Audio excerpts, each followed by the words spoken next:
Hello और नमस्कार दोस्तों।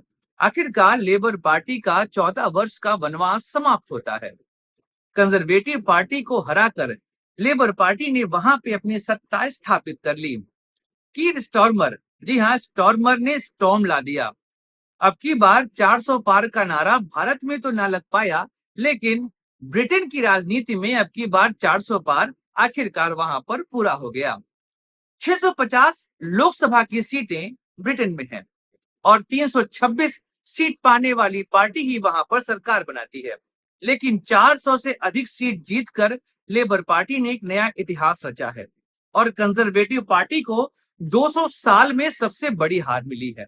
ऋषि सुनक ने अपनी हार यहां पर स्वीकार कर ली।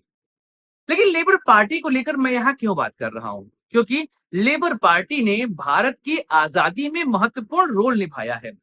आज के वीडियो में हम चर्चा करेंगे लेबर पार्टी और भारत की आजादी के बीच में क्या संबंध रहा है। नमस्कार दोस्तों, मैं हूं सुधांशु और आप देख रहे हैं बेसिक्स की पाठशाला।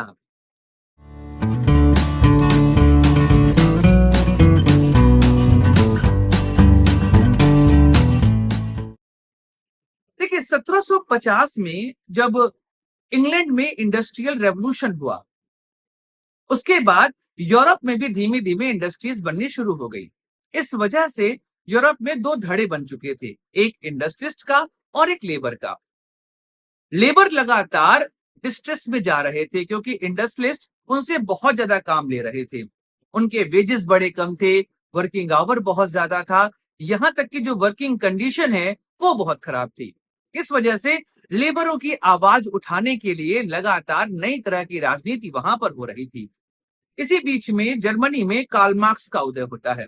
कार्ल मार्क्स ने एक नया सिद्धांत दिया और यह सिद्धांत पूरे तरीके से कैपिटलिज्म के आइडिया को खारिज कर रहा था। और जो सिद्धांत दिया उसे कहा गया कम्युनिज्म। इसमें उन्होंने कहा कि लेबर आने वाले समय में सत्ता को अपने हाथ में रखेंगे। इंडस्ट्रीज के पास जो रिसोर्सेज हैं, उन रिसोर्सेज को वो अपने पास रखेंगे और इक्वली डिस्ट्रीब्यूट कर लेंगे। और जब ऐसा होगा तो समाज को कहा जाएगा कम्युनिस्ट सोसाइटी। और उन्होंने प्रोफेसी की, भविष्यवाणी की कि इसकी शुरुआत इंग्लैंड से होगी। उसी बीच में कम्युनिस्ट के साथ एक नया धड़ा भी उभरता जा रहा था। यह नया धड़ा था समाजवादियों का, अर्थात सोशलिस्ट का। इस बात को लेकर 1900 में ब्रिटेन में एक नई पार्टी बनती है। इस पार्टी में ट्रेड यूनियन और समाजवादियों का पूरा धड़ा एक साथ शामिल हो चुका था और इस पार्टी को नाम दिया गया लेबर पार्टी। 1900 के दशक में भारत में इंग्लिश सत्ता निरंकुश होती जा रही थी। लॉर्ड कर्जन जिस समय भारत का वायसराय बनाया गया, उसने बंगाल विभाजन की शुरुआत करी और वहां से भारत में फूट डालो और राज करो की नीति भी शुरू हुई। क्योंकि बंगाल का जो विभाजन किया गया, उस विभाजन के पीछे का मुख्य कारण हिंदू और मुस्लिम के बीच में डिवीजन करना था। 1905 में स्वदेशी मूवमेंट आरंभ होता है और स्वदेशी मूवमेंट भारतीय समाज के लिए एक वह मूवमेंट या आंदोलन बन गया जिसने उसे जागृत किया और हम पहली बार स्वदेशी के मुद्दे पर आगे बढ़ने लगे।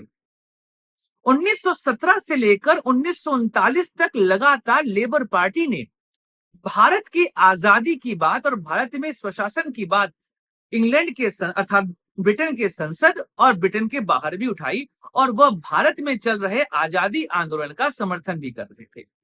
1919 में जो जलियांवाला बाग कांड होता है, उसके बाद भारत और ब्रिटेन के संबंध लगातार खराब होते चले गए। इसी बीच में प्रथम विश्व युद्ध भी समाप्त होता है और प्रथम विश्व युद्ध का यह असर पड़ता है कि भारत में इंडस्ट्री लगातार मजबूत होती जा रही थी और उधर ब्रिटेन की सत्ता जो पूरे विश्व में छाई हुई थी, वह भी कमजोर होती जा रही थी क्योंकि एक नई ताकत उभर रही थी और वह ताकत था यूएसए। इसी बीच में 1930 में भारत ने एक रेजोल्यूशन पास किया। जी हाँ, 1929 के लाहौर सेशन में कांग्रेस ने पूर्ण स्वराज का नारा दिया और कहा कि 26 जनवरी 1930 से हम हर 26 जनवरी भारत का स्वतंत्रता दिवस मनाएंगे। इसी बीच में कांग्रेस ने संविधान की बात भी कर दी, कहा कि एक कॉन्स्टिट्यूएंट असेंबली बनाई जानी चाहिए जो कॉन्स्टिट्यूएंट असेंबली भारत के संविधान को लिखेगी और भारत ने मूल अधिकारों की बात करना भी शुरू कर दिया। इधर भारत में कम्युनिस्ट पार्टी भी बन चुकी थी और वह भी भारत में संविधान सभा की बात कर रही थी।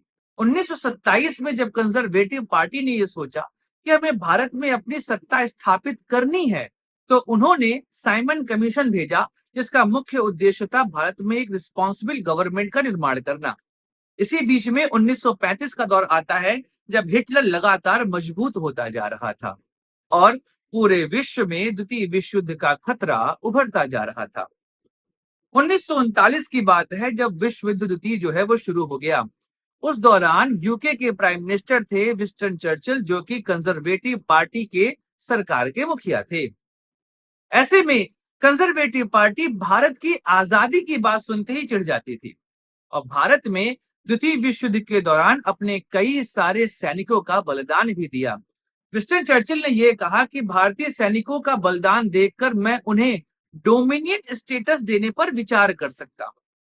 इसी बीच में 1945 जब विश्व युद्ध समाप्त होता है, उसके बाद यूके में चुनाव होते हैं और इस चुनाव में कंजर्वेटिव पार्टी की हार होती है, क्योंकि देश जो ब्रिटेन है वह पूरे तरीके से खोखला हो चुका था।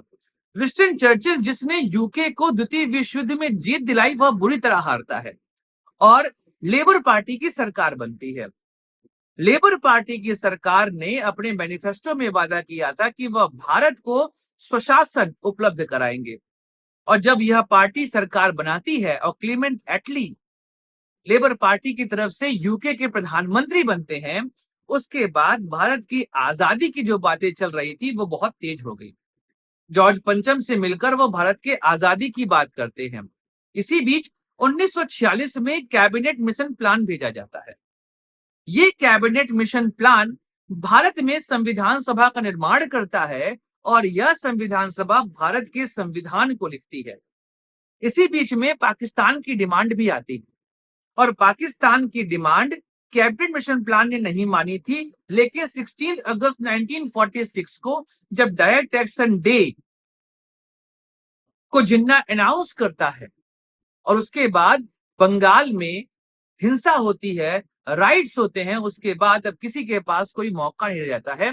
तब 3 जून प्लान, उस समय इंडिया में वायसराय था माउंटबेटन, 3 जून प्लान लेके आता है, जिसके तहत भारत और पाकिस्तान का डिवीजन होता है।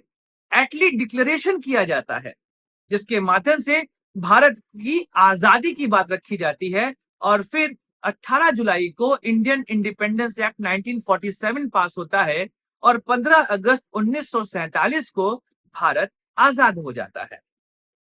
इस तरीके से लेबर पार्टी का भारत के आजादी में बहुत बड़ा रोल रहा है। मैं ये नहीं कह रहा हूं कि लेबर पार्टी ना होती तो क्या भारत में आजादी ना आती, भारत में आजादी जरूर आती, लेकिन हो सकता है इसमें कुछ और समय लग जाता। लेकिन लेबर पार्टी के आने की वजह से भारत की आजादी की राहें बहुत तेजी से आगे बढ़ने लगी और भारत आजाद हो जाता है। ऐसे में लेबर पार्टी फिर से ब्रिटेन की सत्ता में लौट कर आई है। कश्मीर के मुद्दे को लेकर एक दौर में लेबर पार्टी के अंदर अलग तरह का रवैया था, लेकिन जब से कीर स्टारमर लेबर पार्टी को अपने अधिकार में लेते हैं, उसके बाद से उन्होंने कश्मीर में भारत के रुख का समर्थन किया है। इसके अलावा फ्री ट्रेड एग्रीमेंट को लेकर भी लेबर पार्टी यहां पर बहुत आशान्वित है। उन्होंने कहा है कि हम भारत के साथ फ्री ट्रेड एग्रीमेंट जरूर करेंगे। ब्रेक्जिट को लेकर जो एक मुख्य मुद्दा यहां पर उठा कि भाई, जब ब्रेक्जिट को लेकर कंजर्वेटिव पार्टी ने अपनी बात रखी थी और यूरोपियन यूनियन से अपने आप को अलग किया था, तो यह कहा गया था कि भाई ब्रेक्जिट होने के बाद जो प्रवासी हैं उनकी संख्या ब्रिटेन में कम होगी, लेकिन वह संख्या लगातार बढ़ती जा रही है। ऐसे में प्रवासियों के मुद्दे को लेकर भी लेबर पार्टी का रुख कैसा होगा यह देखने को मिलेगा हमें आगे। लेकिन हम यह उम्मीद कर सकते हैं कि लेबर पार्टी और भारत के बीच में जो संबंध है वह और प्रगाढ़ हो और फ्री ट्रेड एग्रीमेंट जब शुरू होगा तो भारत और यूके यह लगातार अच्छा ट्रेड करेंगे और विश्व में एक स्टेबल टाइप की इंडस्ट्रियल का जो पूरा माहौल है वह प्रोवाइड करेंगे। दोस्तों, आज का वीडियो यहीं पर समाप्त करते हैं। मिलेंगे अगले वीडियो में, चर्चा करेंगे किसी और ज्वलंत मुद्दे की। तब तक लाइक करिए, शेयर करिए और सब्सक्राइब करिए चैनल को। इजाजत दीजिए अपने दोस्त सुधांशु को। तब तक हंसते रहिए, मुस्कुराते रहिए और भारत माता की जय गाते रहिए।